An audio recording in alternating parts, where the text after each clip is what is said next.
Hi, it's Steve. Today we'd like to show you how to change the door shelf retainer on your refrigerator. This particular retainer fits on the freezer door, and it's a pretty easy job to change it. Let me show you how we do it. Now, to do this repair, we'll start by opening the freezer door.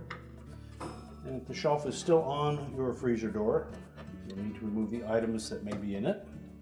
Now, to remove it, we're simply going to lift up on these little tabs on either side to release it from a little indentation or a little projection on the freezer liner. Just pop it off and discard it.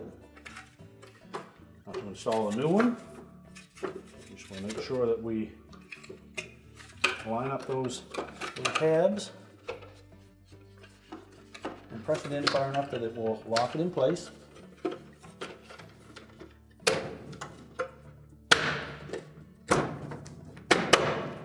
Give it a little bump, make sure they're locked on, and make sure that we don't put too many items in that compartment, and that will prolong the life of it.